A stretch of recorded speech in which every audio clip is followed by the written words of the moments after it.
நீதிநெறி கதைகள். கதையோட தலைப்பு கொத்தமல்லி விருந்து. வாங்க கதைக்குள்ள போகலாம். ராமசாமி பஞ்சாயத்து தலைவர்.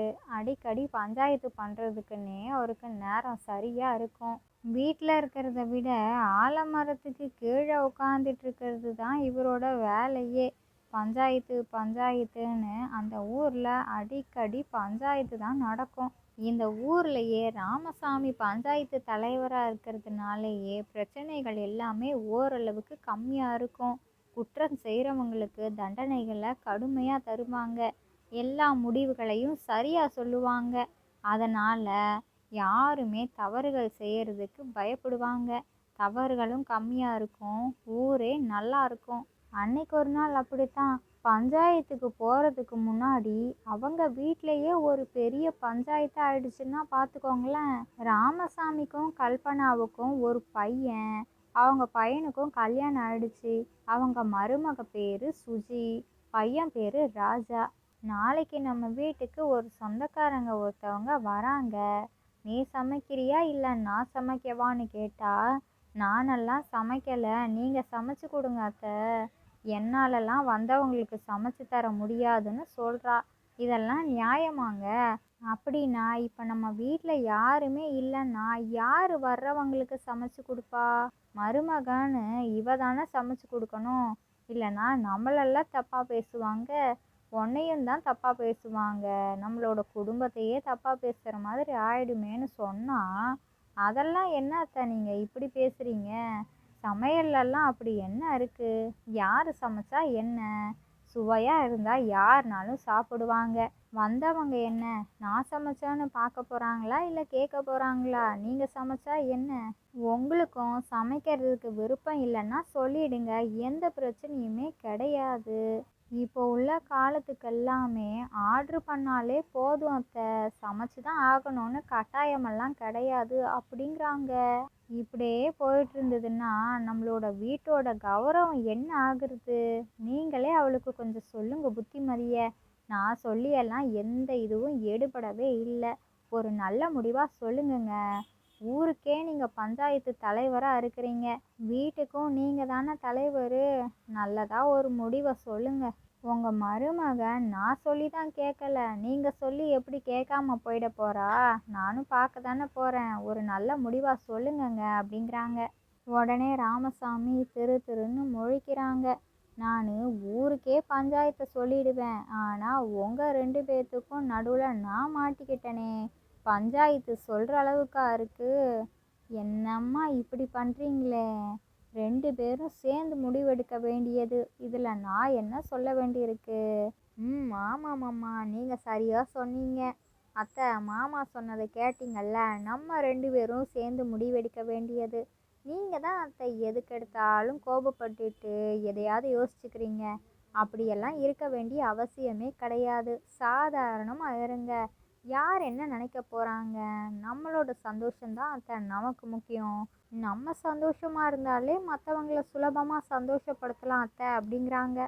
நீங்கள் 2 பேரும் தான் வீட்டில் இருக்கிறீங்க. தேவையானது எல்லாத்தையும் சந்தைக்கு போய் வாங்கிட்டு வரீங்க. சமைக்கிறதுக்கும் யோசித்து சமைக்கிறீங்க. நாங்கள் வெளியில் போயிட்டு வருமா, வேலையை முடிச்சுட்டு வருமா, சாப்பிட்றோமான்னு எங்கள் வேலை போயிட்டே இருக்குது. மற்றபடி சமைக்கிறது எல்லாமே உங்கள் 2 பேரோட பொறுப்பு. உங்கள் இஷ்டத்துக்கே எல்லாத்தையும் விட்டாச்சுல்ல. நாங்கள் இது வேணும் அது வேணும்னு எதையும் கேட்கறது கூட கிடையாது. நீங்கள் 2 பேரும் என்ன விருப்பப்படுறீங்களோ அதை தானே சமைக்கிறீங்க. அதுக்குள்ளேயுமே உங்களுக்கு சண்டையெல்லாம் வருது. சமைக்கிறதுக்கே சண்டை வருது. அப்போது இது செய்யணும் அது செய்யணும்னு சொன்னால் எவ்வளோ சண்டை வரும்? வீட்டுக்கு ஒருத்தவங்க வராங்கன்னா நம்ம தான் சரியாக கவனிக்கணும். அதை விட்டுட்டு மாற்றி மாற்றி 2 பேரும் சண்டை போட்டுட்டு இருக்காதீங்க. அது நல்லதுக்கே கிடையாது. அது இல்லாமல் நீங்கள் 2 பேரும் தான் வீட்டுக்குள்ளேயே இருக்கிறது. மாற்றி மாற்றி முகத்தை பார்த்துக்கணும்ல.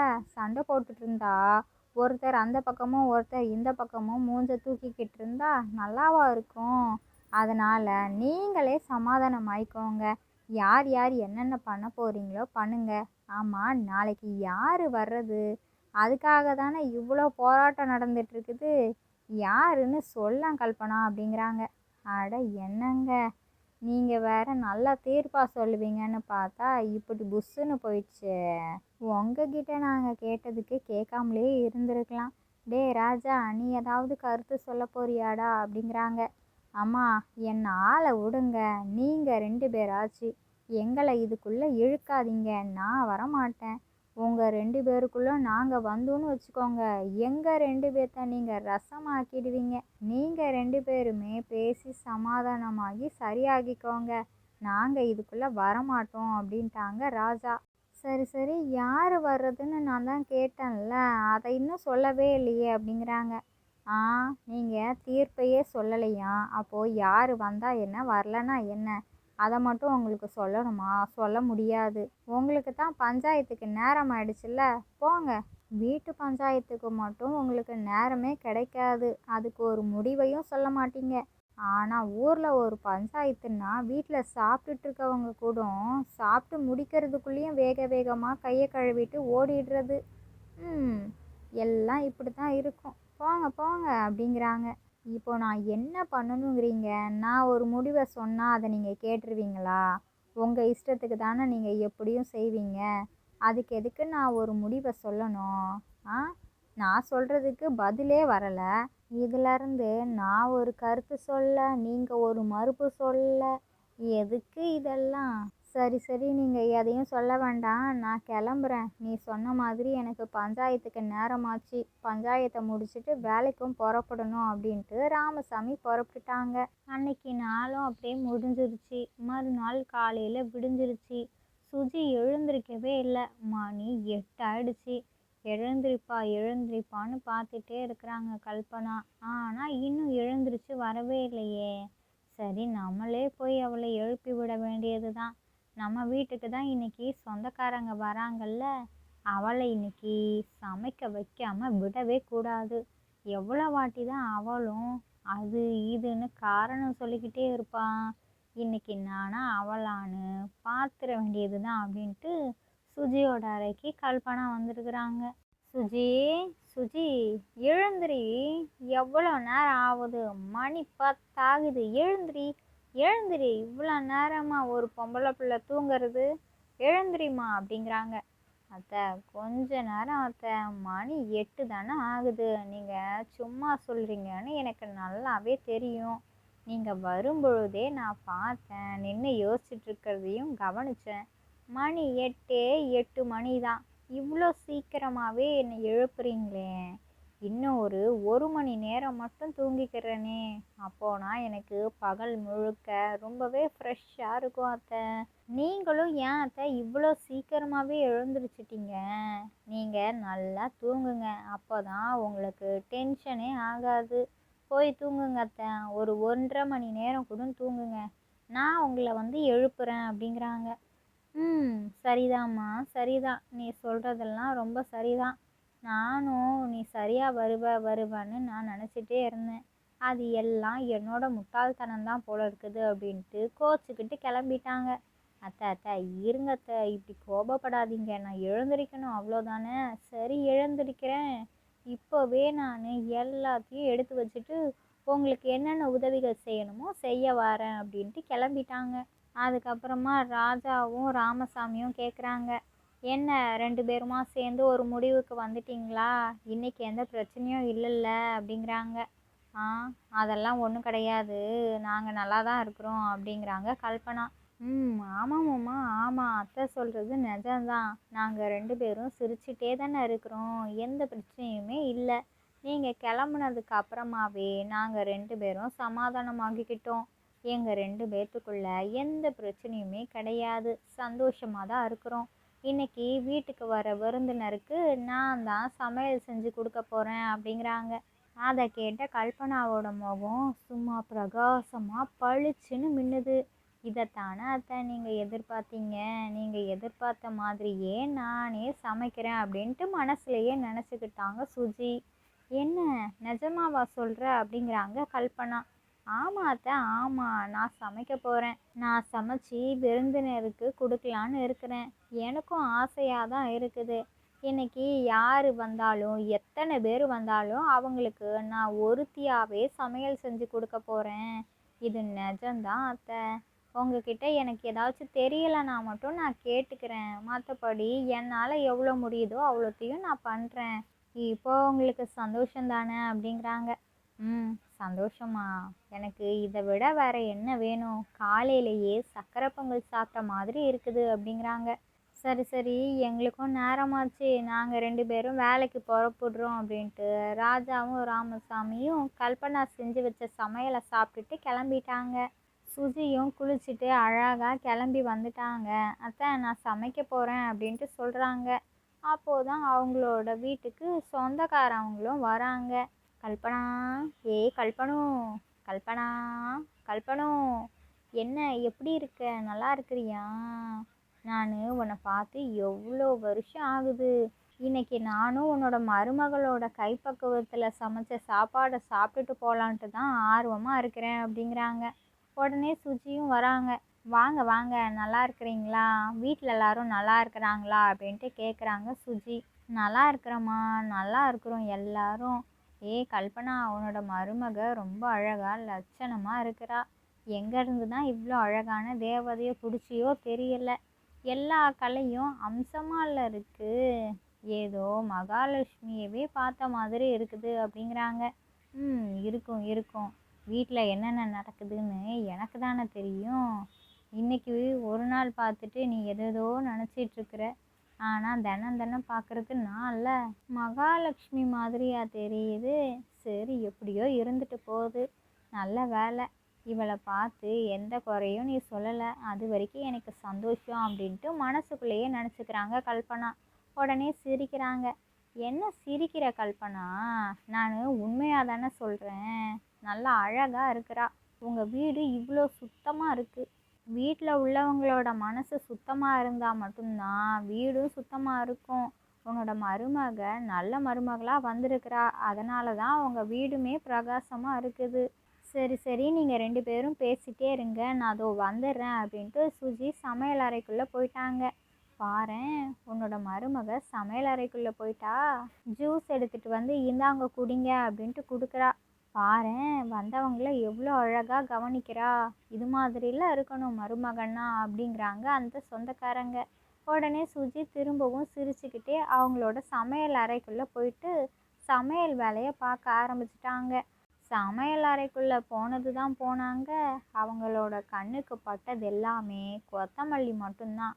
என்னடா இது, வீட்டில் இவ்வளோ கொத்தமல்லி இருக்குதே. கொத்தமல்லியை வச்சு சும்மா வகை வகையாக செஞ்சு அசத்திர வேண்டியது தான். நமக்கு சமைக்க தெரியாது தான், ஆனால் நமக்கு தான் ஃபோனில் பார்த்து பார்த்து சமைக்கிறதுக்கு சுலபமாக தானே இருக்கும். அத்தை தான் அவங்கக்கிட்ட பேசிகிட்ருக்குறாங்கல்ல, தொந்தரவு செய்ய வேண்டாம். நம்மளாவே நமக்கு தெரிஞ்ச மாதிரி சமைப்போம். முதல்ல ஃபோன்லையே கொத்தமல்லியெல்லாம் வச்சு என்னென்ன சமைக்கலான்னு பார்க்கலான்ட்டு ஃபோனில் பார்க்குறாங்க.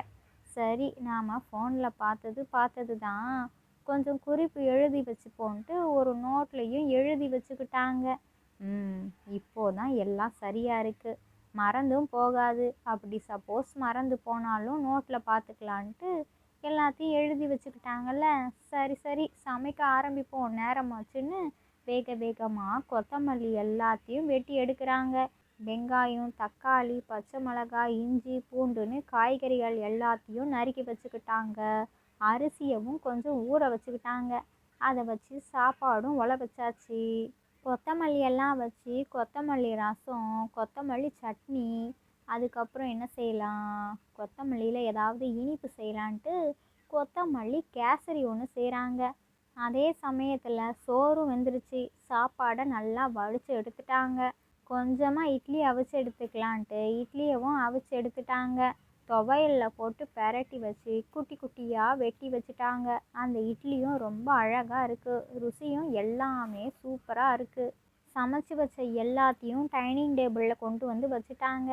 அத்தை, சமையல் வேலையெல்லாம் முடிஞ்சிருச்சு, சாப்பிட போவோமா? வாங்க 2 பேரும் சாப்பிட போகலாம் அப்படின்ட்டு கூப்பிடுறாங்க. வந்திருக்கிற சொந்தக்காரங்களுக்கு ஆச்சரியம் தாங்க முடியலை. என்னது, இப்போதான் சமையல் அறைக்குள்ளே போன மாதிரி இருந்தது, சாப்பாடு எல்லாமே தயாரா? நான் கூட இவ்வளோ கம்மியான நேரத்தில் சமைச்சதே கிடையாது.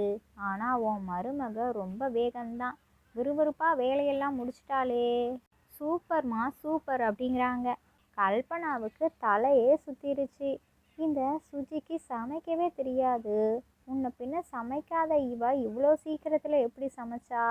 சமைக்க தெரிகிற நானே இவ்வளோ நேரத்தில் சமைச்சதே கிடையாது. அப்படி இருக்கும் பொழுது எனக்கு சந்தேகமால இருக்குது.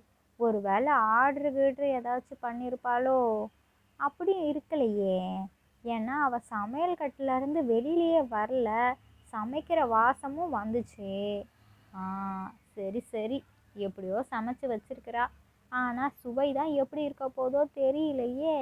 வந்திருக்கிறவங்க ஏதாவது சொல்லிடக்கூடாது. ஏதாவது சொல்லி சமாளித்து சாப்பிடாமலே இவங்கள வீட்டிலேருந்து அனுப்பி வச்சிடணும். அது மட்டும்தான் நான் இனி செய்ய வேண்டியிருக்கு அப்படின்னு நினச்சிட்ருக்குறாங்க கல்பனா. வாங்க சாப்பிட போகலாம், 2 பேரும் உட்காந்துட்டே இருக்கிறீங்க, சூடு ஆறிட போகுது அப்படிங்கிறாங்க சுஜி. வந்திருக்கிற சொந்தக்காரங்களுக்கு ரொம்பவே ஆர்வமாக இருக்குது. சாப்பிட்டே தீரணுங்கிற ஆவலில் எதிர்பார்த்துட்ருக்குறாங்க. ஆனால் கல்பனா, இப்போதானே ஜூஸ் குடித்தோம், அதனால் வயிறு அப்படியே தான் இருக்குது. கொஞ்சம் காலி ஆகட்டும், நேரம் ஆகட்டும்மா. இப்போ என்ன மணி ஆயிடுச்சு சாப்பிட்றதுக்கு? நேரம் ஆகட்டும் நேரம் ஆகட்டும் அப்படிங்கிறாங்க. அப்படியா அத்தை சொல்கிறீங்க? ஆனால் மணி நேரமாச்சே, 1:30 ஆகுது. நீங்கள் எப்போவும் 1 மணிக்கெல்லாம் சாப்பிட்ருவீங்கள்ல, இன்னைக்கு தாமதமாக தான் ஆகியிருக்கு. இப்போ சாப்பிட உட்காந்திங்கன்னா சரியாக இருக்கும், வாங்க வாங்க அப்படின்ட்டு கூப்பிடுறாங்க. சரி சரி, போ வரேன். இதுக்கு மேலே நான் என்னத்தை சொல்ல வேண்டியிருக்கு? உன்னை காப்பாற்றலான்னு பார்த்தா நீயே உனக்கு ஆப்பு வச்சுக்கலான்னு பார்க்குற. சரி சரி, என்னமோ பண்ணட்டும் அப்படின்னு நினச்சிக்கிட்டு வரேன் வரேன், வாங்கக்கா சாப்பிட போவோம் அப்படின்ட்டு கல்பனா வந்திருக்கிறவங்களையும் சாப்பிட கூப்பிடுறாங்க. ஆ போவோம்மா போவோம் அப்படின்ட்டு 2 பேருமே சாப்பிட போய் உட்காந்துட்டாங்க. டைனிங் டேபிளில் சமையல் செஞ்சு வச்சுருக்கிறத பார்த்தா வகை வகையாக இருக்குது. வாசனையும் ரொம்ப அருமையாக இருக்குது. சுஜியும் பரிமாறுறாங்க. சாப்பிடுங்க சீக்கிரம் சாப்பிடுங்க அப்படிங்கிறாங்க. எல்லாத்தையும் கொஞ்சம் கொஞ்சமாக சாப்பிட ஆரம்பிக்கிறாங்க. ருசி அவ்வளோ ருசி. கல்பனாவே வாயடிச்சு போயிட்டாங்கன்னா பார்த்துக்கோங்க, அவ்வளோ ருசி. பாரேன், சுஜி இவ்வளோ அருமையால சமைச்சிருக்கிறா. இத்தனை நாளாக நான் சமைக்க வரல வரலன்னுக்கிட்டு இன்னைக்கு ஒரு நாள் சமையல் கட்டுக்குள்ளே வந்த உடனேயும் இவ்வளோ பிரமாதமாக சமைச்சிருக்கிறா. அடி தூள் கிளப்பிட்டா, எண்ணெயவே மிஞ்சிட்டா அப்படின்ட்டு பெருமையாக இருக்குது. வந்திருக்கிற சொந்தக்கார அக்காவும் நல்லா இருக்குமா, நல்லா இருக்கு, சூப்பராக செஞ்சு கொடுத்துருக்கிற சமையல், உன்னோட கைக்கு தங்க காப்பு தான் போடணும். இப்படி அருமையாக சமைச்சு சமைச்சு போட்டால் உங்கள் மாமியார் இன்னும் இளமையாயிட்டே போவாங்க. நானும் இனிமேல் உங்கள் வீட்டுக்கு அடிக்கடி வந்துட்டு வந்துட்டு போகிறேன். ஆரோக்கியமான உணவை சாப்பிட்டாலே ரொம்ப இளமையாக இருக்கலாம். இதுதான் உன்னோட மாமியாரோட ரகசியம் போல இருக்குதே, சொல்ல மாட்டேன்ட்டாலே. ஆனால் நீ இவ்வளோ பிரமாதமாக சமைச்சிருக்கிறம்மா கல்பனா. இவ்வளோ நேரமாக நான் உன்னோட மருமகளை புகழ்ந்ததுக்கெல்லாம் காரணம் நீ மட்டும்தான். ஏன்னா சரியாக இருக்கணுன்றதுல நீ எவ்வளோ சரியாக இருப்பான்னு எனக்கு நல்லாவே தெரியும்.